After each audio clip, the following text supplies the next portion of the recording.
Prime Minister Netanyahu has just made an announcement that has caught many by surprise. According to the Prime Minister, he has successfully convinced the EU to halt funding to the left-wing organization called the Freedom Protection Council. Now, the EU has somewhat refuted that claim, saying that no final decision has yet been made. But if Netanyahu's words are true, then this would be a rare occasion where Europe has accepted an Israeli request like this. ILTV's Brett Allen Smith is here with more. And Brett, first off, tell me about this council. Sure. So the Freedom Protection Council is basically kind of like a co-op, right, between several prominent left-wing NGOs.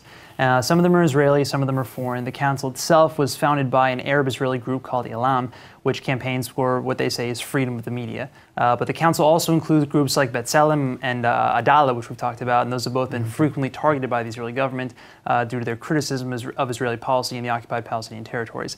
B'Tselem teaches Palestinians how to use digital cameras so that they can film and publish alleged human rights violations that happen in the territories.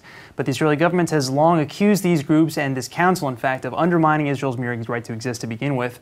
On the other hand, these groups would argue that they're basically only trying to protect civil rights and liberties and expose human rights violations.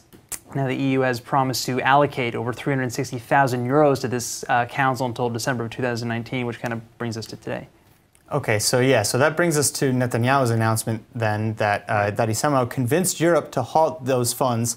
And European leaders have typically denied any Israeli request to stop funding these NGOs. And that's exactly one of Israel's biggest criticisms of the EU in the first place. They say it amounts to foreign countries basically meddling in other countries' affairs. Yeah, I mean, it's interesting because by now, the EU has largely paid out that amount of money already to this that they initially pledged to that council. And furthermore, the council's activities are quite separate from the individual activities of those individual NGO groups who operate in the territories like B'Tselem and Adalah.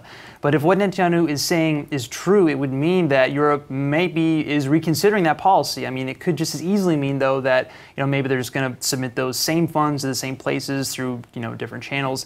Like this amount of money, for example, that would more than make up for the missing funds from the UN's Palestinian Refugee Agency after Trump cut those U.S. funds to UNRWA. One thing is for sure, though, Europe has a lot of attention and money probably still invested in the Israeli-Palestinian conflict.